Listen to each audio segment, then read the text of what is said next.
네, 안녕하세요. 농구 좋아하는 럽볼입니다. 오늘 들려드릴 이야기도 꽤 흥미로운데요. 스포츠 만화에서 역대 넘버원인 슬램덩크는 90년대에 출간되어 전세계 수천만 명의 마음속에 농구에 대한 열정을 불지핀 적이 있었고, 저 또한 그중 한 명이었습니다.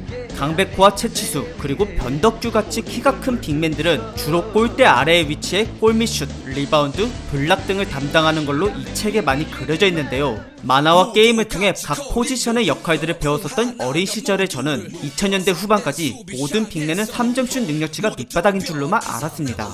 그러나 NBA를 자주 보기 시작한 2011년부터는 기존 편견이 어느정도 허물어졌었고, 게다가 2015년에는 전혀 상상치도 못한 2m 21cm의 한 거인의 등장으로 포지션에 대한 고정관념이 아예 사라져버렸습니다.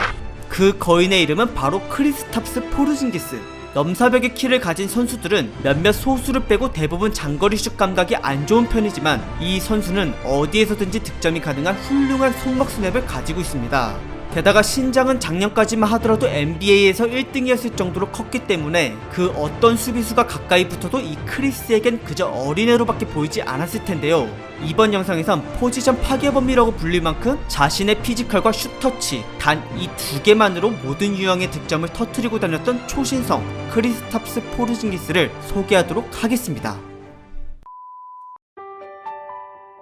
아름다운 자연 경관과 금발 미녀들이 많기로 유명한 북유럽의 라트비아. 1995년생인 크리스는 이곳 서쪽의 리에파야라는 항구 도시에서 태어나고 자랐으며, 부모님과 친형이 모두 농구 선수였기에 본인도 저절로 6살 어린 시절부터 농구를 시작하게 되었습니다.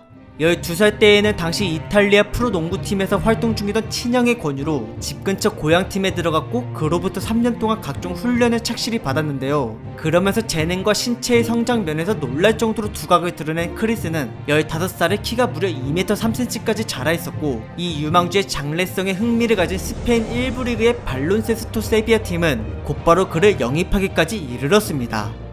어린 나이에 혼자 고국을 떠나 타지에서 살게 되었지만, 크리스의 성격은 외향적이어서 동료들과 잘 어울릴 수 있었고, 게다가 실력과 더불어 계속해서 키가 성장한 덕분에 18살 때에는 2m 10cm로 1군과 주니어 팀을 오가며 활약을 펼쳤습니다. 당시 그는 나이키가 주관하는 유럽 주니어 토너먼트에 참가해서 압도적인 높은 키로 상대를 여러 좌절시켰는데요. 게다가 어릴 때부터 하루도 빠짐없이 연습했었던 크리스의 정확한 3점 슛은 승리를 쟁취하는 데 큰 기여를 하였고, 이러한 활약은 성인 무대에까지 이어졌습니다. 크리스가 뛰고 있던 소속팀 세비야에는 아이토 가르시아 레네세스라는 감독이 부임해 있었는데, 그는 NBA에서 크게 주가를 올리고 있었던 스페인 국적의 파우 가솔과 리키 루비오 선수를 한때 지도했던 명감독이었습니다. 감독은 크리스도 NBA에 꼭 보내고자 13-14 시즌부터 출전 시간을 대폭 늘려줬는데요. 이에 보답이라도 하는 듯 크리스는 총 32경기를 출장해 알짜배기 활약을 보였으며, 유럽에서 가장 잘 나가는 명문 구단인 레알 마드리드와 바르셀로나를 상대로 12득점과 14득점을 기록해 소중한 승점을 쌓는 큰 기여를 하였습니다.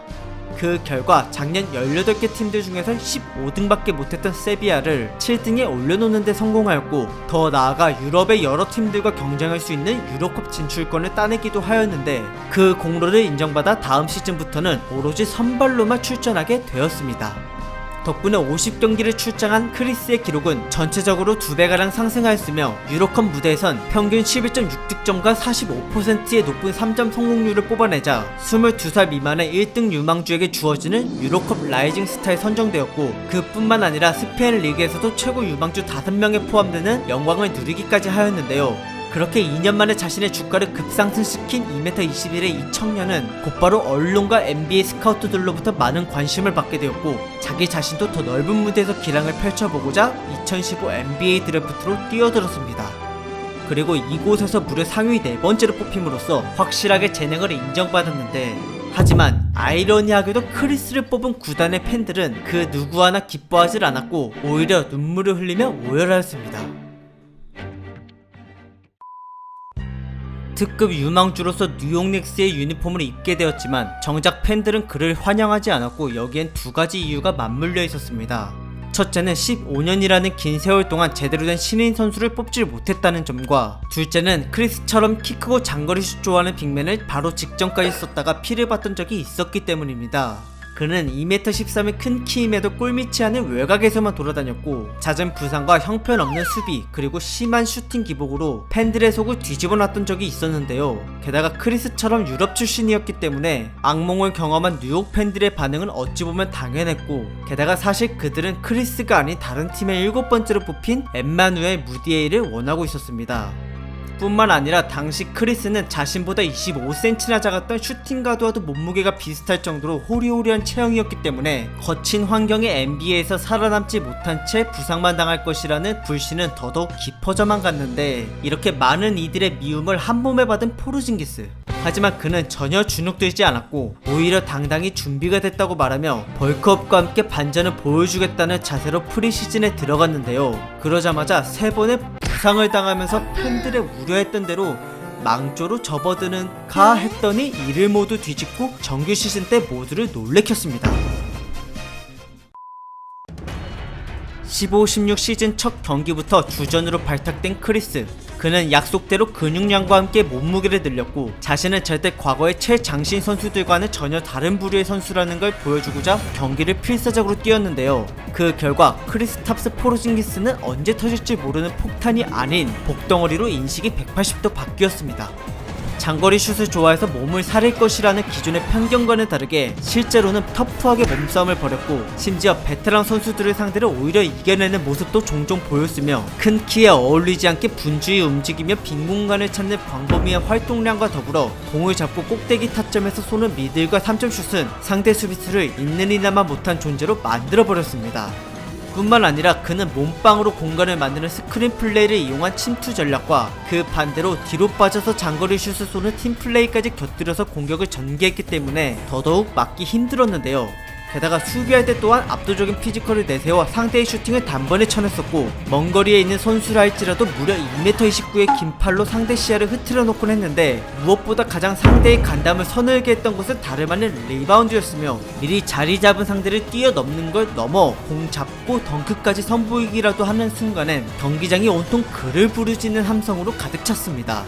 더 나아가 속공 가담까지 서슴지 않으면서 전방위적으로 맹활약을 펼치자 이러한 크리스의 적극성에 반했는지 드래프트 때만 해도 울고불고 난리쳤던 뉴욕 팬들의 태도는 순식간에 행복 그 자체로 바뀌었고 그의 인기는 유니폼 판매량이 전체 4위에 오를 만큼 순식간에 치솟았습니다.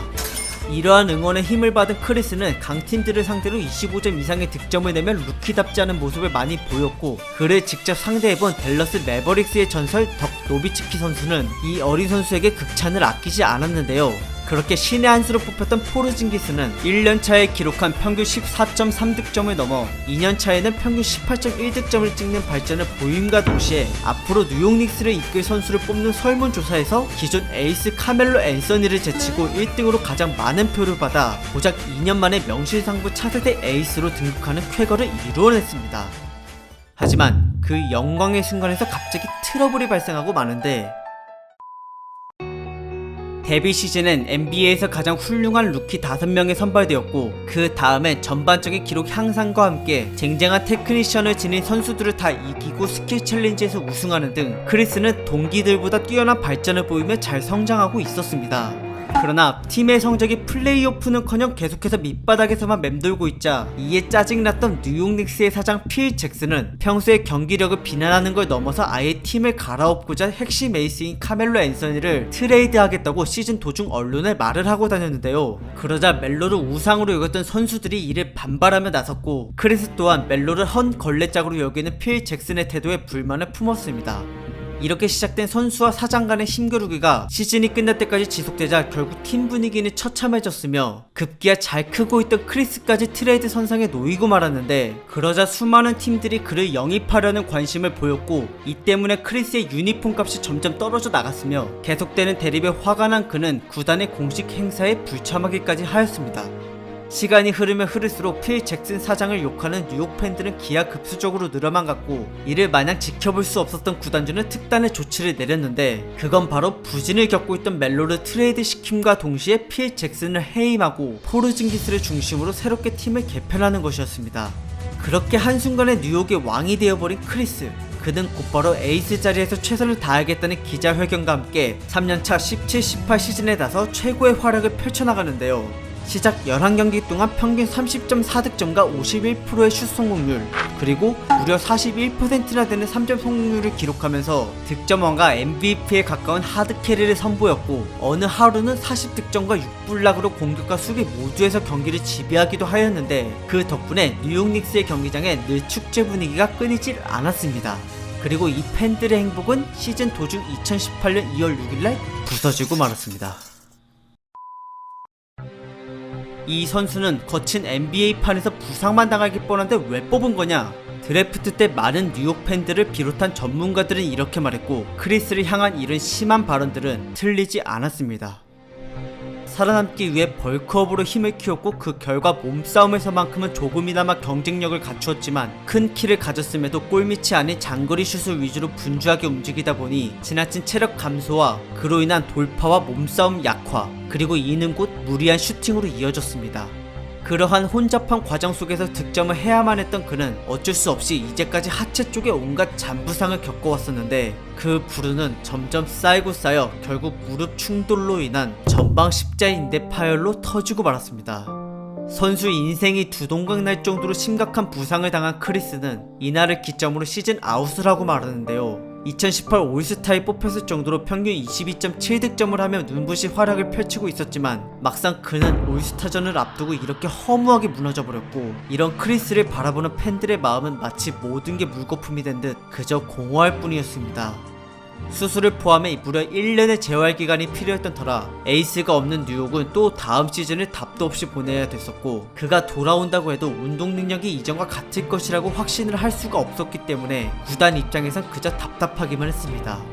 어쨌든 시간은 계속해서 흘러갔고, 그동안의 크리스는 재활에 집중하였는데요. 그러던 도중 부상당한 지 1년이 가까워진 시점에서 NBA 팬들을 놀래킨 소식이 하나 나오고 말았는데, 그건 바로 댈러스 매버릭스가 크리스를 트레이드로 데려간 것이었습니다. 그 이유는 바로 곧 은퇴할 덕 노비츠키의 후계자로 만들기 위해서였고, 그와 플레이 스타일이 거의 비슷한 크리스는 사실 몇 년 전부터 댈러스 구단주로부터 많은 관심을 받아왔습니다. 어느 정도 몸이 회복되어 경기를 뛸 수 있었지만, 댈러스 측에선 그의 기량을 원래대로 돌려놓은 뒤 경기에 투입시키고자 18-19 시즌도 마저 휴식을 취하게 했는데요. 그로부터 몇 개월 뒤 19-20 시즌이 시작된 현재, 마침내 포르징기스의 몸은 완전히 회복이 되었고, 댈러스는 첫 개막전부터 그를 투입할 것이라고 못을 박음으로써 전세계 팬들이 크리스에게 가졌던 과거의 기대치를 다시 한 번 더 불지폈습니다. 남들보다 우월한 신체를 가졌지만 예기치 못한 거친 상황에서 언제 다칠지 모르는 그의 선수 인생은 마치 살 얼음판 위를 걷는 거나 마찬가지일 겁니다. 게다가 이미 2015년 데뷔 때부터 지금까지 14개나 되는 부상을 겪은 바람에 출전 가능했던 296개의 경기 중 무려 110번을 결장해버렸고, 결국 그에겐 유리몸이라는 수식어가 붙고 말았습니다. 뉴욕 팬들은 이런 시한폭탄 같은 크리스를 울면서 데려왔지만, 그의 열정을 본 뒤로는 언제 그랬냐는 듯 그 어느 때보다 행복해하며 그를 응원했었는데요. 하지만 결국 또 울면서 떠나보내고 말았습니다.